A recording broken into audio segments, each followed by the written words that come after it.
இந்த செய்தியை உங்களுக்காக வழங்குவது அருண் மசாலா.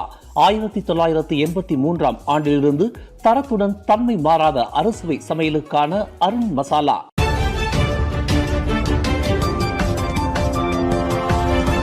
வணக்கம். திசைகளின் ஒரு மணி செய்திகள். கல்லிங் என்று இழிவுபடுத்திய அந்த சோள வியாபாரி மன்னிப்பு கோரினார்.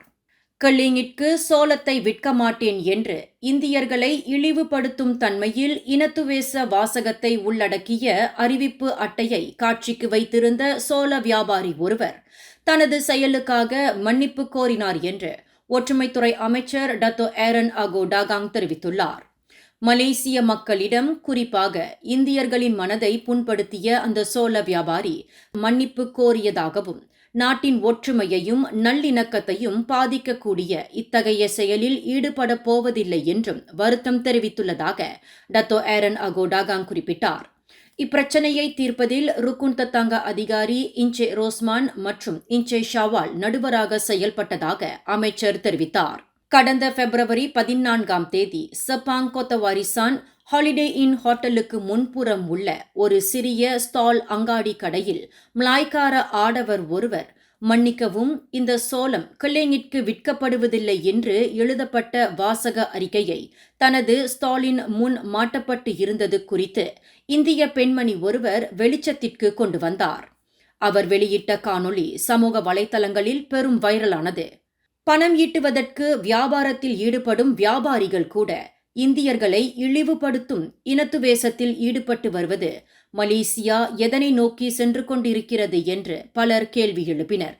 இது தொடர்பாக அந்த சோள வியாபாரியுடன் செப்பாங்கில் உள்ள ஓர் உணவகம் ஒன்றில் இந்திய சமூக தலைவர்கள், ஒற்றுமைத்துறை அதிகாரிகள் பேச்சுவார்த்தையில் ஈடுபட்டதாக டத்தோ ஏரன் அகோ டாகாங் தெரிவித்தார்.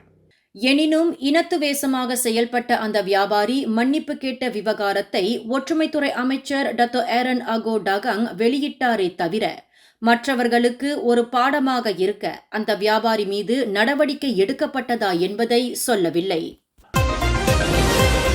இனத்துவேசத்தை ஏற்படுத்தியுள்ள அந்த சோள வியாபாரி மீது நடவடிக்கை எடுக்கப்பட வேண்டுமே தவிர மன்னிப்பு போதாது என்று அம்னோ இளைஞர் பிரிவு தலைவர் டாக்டர் அக்மால் சாலே கேட்டுக்கொண்டார். இனங்களுக்கு இடையில் ஒற்றுமையை சீர்குலைக்கவும் வெறுப்புணர்ச்சியை ஏற்படுத்தவும் முனையும் எந்த ஒரு தரப்பினர் அல்லது தனிநபர் மீது சட்டம் பாய வேண்டும் என்று டாக்டர் அக்மால் வலியுறுத்தினார். வெறும் மன்னிப்பு மட்டும் ஒருவரின் செயலுக்கு தீர்வாகாது. இது போன்ற சம்பவம் மீண்டும் நிகழாமல் இருப்பதற்கும் மற்றவர்களுக்கு ஒரு பாடமாக அமைவதற்கும் அந்த சோள வியாபாரி மீது அமலாக்க தரப்பினர் சட்ட நடவடிக்கை எடுக்க வேண்டும் என்று அவர் கேட்டுக்கொண்டார். இனத்துவேச தீயை மூட்டிவிடும் கலாச்சாரம் துடைத்தொழிக்கப்பட வேண்டும். இவ்விவகாரத்தில் சட்டம் தனது கடமையை செய்வதற்கு அந்த வியாபாரி மீது நடவடிக்கை எடுக்கப்படுவது அவசியமாகும் என்று டாக்டர் அக்மால் வலியுறுத்தியுள்ளார். டிஏபியில் உட்பூசல் உச்சக்கட்டத்தை எட்டியுள்ளதாக கூறப்படுகிறது. பினாங்கு டிஏபி தலைவரும் மனிதவள அமைச்சருமான ஸ்டீவன் சிம்மை நோக்கி கட்சியின் தேசிய தலைவர் லிம் குவான் எங்கின் ஆதரவாளரும் உதவியாளருமான ஒருவர் துரோகி என்று ஹாக்கியன் மொழியில் பகிரங்கமாக வசைப்பாடியதைத் தொடர்ந்து அக்கட்சியின் உட்பூசல் நீர் பூத்த நெருப்பாக புகைந்து கொண்டு இருப்பதை காண முடிகிறது. டிஏபியின் மூத்த தலைவர் லிம் கிட் சியாங்கின் சேவையை பாராட்டி நடைபெற்ற விருந்து நிகழ்வில் அவரின் புதல்வர் லிம் குவான் எங்கிற்கு துரோகம் இழைத்துவிட்டதாக அந்த ஆதரவாளர் ஸ்டீவன் சிம்மை நோக்கி பகிரங்கமாக குற்றம் சாட்டினார். அந்த நபரின் குற்றச்சாட்டுக்கு ஸ்டீவன் சிம் புன்னகையை மட்டுமே பதிலாக தந்தாரே தவிர வேறு எதுவும் பேசவில்லை. டிஏபியில் உட்பூசல் இல்லை என்று அக்கட்சியின் பொதுச் செயலாளர் ஆண்டனி லாக் கடந்த வாரம் அறிவித்திருந்தார். ஆனால் இச்சம்பவம் ஆண்டனி லாக் முன்னிலையில் நடந்தது. இதனால் அந்த விருந்து நிகழ்வில் சிறு சலசலப்பு ஏற்பட்டது. இந்த சலசலப்பு குறித்த காணொளி தற்போது சமூக வலைதளங்களில் வைரலாகியுள்ளது.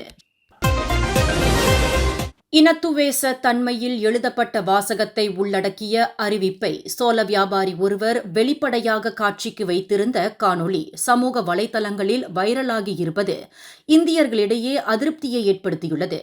மலேசியாவும் உலக நாடுகளும் AI பயன்பாடு, தொழில்நுட்ப செயல்திறன் மற்றும் பல்வேறு முன்னேற்றங்களின் சகாப்தத்தை நோக்கி நகர்ந்து கொண்டிருந்தாலும் மலேசிய மக்களின் மனமும் போக்கும் இன்னமும் குறுகிய மனப்பான்மை கொண்டதாகவும் நாகரிகமற்றதாகவும் இருப்பது வேதனையை அளிக்கிறது என்று மலேசிய இந்து ஆலயங்கள் மற்றும் இந்து அமைப்புகள் ஒருங்கிணைப்பு பேரவையின் தலைவர் டத்தோ என் சிவகுமார் தெரிவித்துள்ளார்.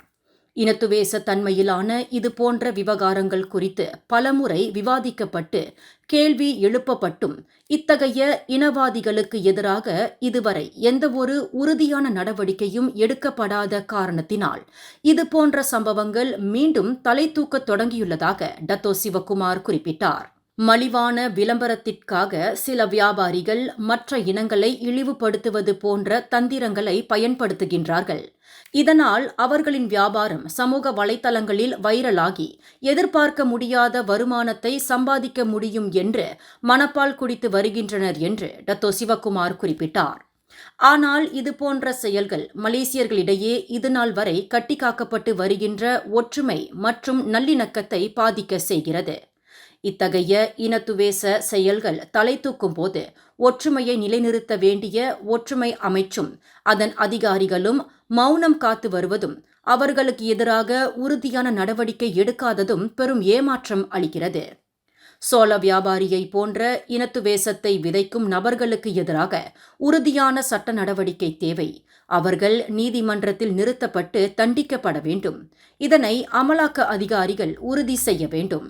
உணர்ச்சிக்கு இடமான அரச பரிபாலனம், சமயம் மற்றும் இனம் ஆகிய 3R விவகாரங்களை தூண்டிவிட்டு குளிர்காய முற்படும் யாராக இருந்தாலும் அவர்கள் மீது 3R சட்டம் உடனடியாக பாய வேண்டும் என்று டத்தோ சிவகுமார் வலியுறுத்தியுள்ளார். விபத்துக்குள்ளான காரில் இருந்தவர்களை காப்பாற்றும் முயற்சியின் போது போக்குவரத்தை கண்காணிக்க உதவிய ஆடவர் ஒருவர் வாகனத்தினால் மோதப்பட்டு உயிரிழந்தார். இதர 4 காயமுற்றனர். இச்சம்பவம் நேற்று மாலை 5:30 மணியளவில் காராக் கோலாலம்பூர் நெடுஞ்சாலையில் 69.2 கிலோமீட்டரில் பெந்தோங்கிற்கு அருகில் நிகழ்ந்தது. கடுமையான காயங்களுக்கு ஆளான அந்த ஆடவர் பெந்தோங் மருத்துவமனையில் சேர்க்கப்பட்டு இரவு 7 மணி அளவில் உயிரிழந்ததாக பெந்தோங் மாவட்ட போலீஸ் தலைவர் சூப்பரிண்டென்டன்ட் ஜைஹாம் முகமது கஹார் தெரிவித்தார். வேக கட்டுப்பாட்டை இழந்த கார் ஒன்று சாலையை விட்டு நெடுஞ்சாலையில் உள்ள சிறு கால்வாயில் விழுந்தது. அச்சாலையை கடந்தவர்கள் தங்கள் காரை நிறுத்திவிட்டு உதவ முற்பட்டனர். அப்போது ஒருவர் சாலையோரத்தில் நின்று கொண்டு வாகன போக்குவரத்தை கட்டுப்படுத்த கண்காணிக்க முற்பட்ட போது காரினால் மோதப்பட்டதாக சூப்பரிண்டென்டன்ட் ஜைஹாம் குறிப்பிட்டார். 2025-2026 புதிய கல்வியாண்டு தொடங்கியது. கடா, திரங்கானு மற்றும் கிளாந்தான் ஆகிய 3 மாநிலங்களில் புதிய கல்வியாண்டு நேற்று ஞாயிற்றுக்கிழமை தொடங்கியது. இதர மாநிலங்களில் புதிய கல்வியாண்டு இன்று திங்கட்கிழமை தொடங்கியது. கிளாந்தான், திரங்கானு மற்றும் கடா ஆகிய 3 மாநிலங்களில் 1ஆம் வகுப்பில் காலெடுத்து வைத்துள்ள மாணவர்களின் எண்ணிக்கை அதிகரித்துள்ளது. கடா மாநிலத்தில் ஒட்டுமொத்த நிலையில் 752 பள்ளிகளில் மொத்தம் 3,49,966 மாணவர்கள் கல்வி பயில தொடங்கியுள்ளதாக மாநில கல்வி இலாக்கா இயக்குநர் இஸ்மாயில் ஒத்மான் தெரிவித்துள்ளார். சட்டவிரோத குடியேறிகளை நாட்டிற்குள் கொண்டு வருவதில் போக்குவரத்து சேவையை வழங்கிய பாகிஸ்தான் ஆடவரை கலாட் படை போலீசார் கைது செய்தனர்.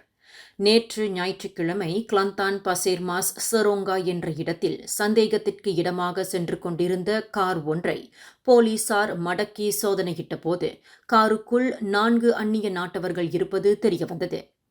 போக்குவரத்து சேவையை வழங்கிய 40 வயது பாகிஸ்தான் ஆடவர் கைது செய்யப்பட்ட வேளையில் காருக்குள் இருந்த 4 அந்நிய நாட்டவர்கள் தங்களின் பயண ஆவணங்களை காட்டத் தவறினர். இதனைத் தொடர்ந்து நாட்டிற்குள் சட்டவிரோதமாக நுழைய முயற்சித்த அனைவரும் கைது செய்யப்பட்டதாக கலாட் படையின் மத்திய பிராந்தியத்திற்கான உயர் அதிகாரி கமாண்டர் பிரிகேட் டத்தோ நிக் ரோஸ் ஆசான் நிக் அப்துல் ஹமீட் தெரிவித்தார்.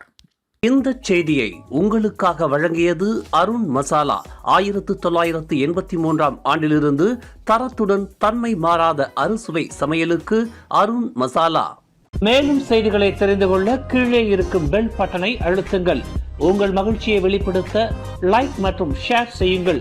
தொடர்ந்து திசைகளோடு இணைந்திருக்க சப்ஸ்கிரைப் செய்யுங்கள்.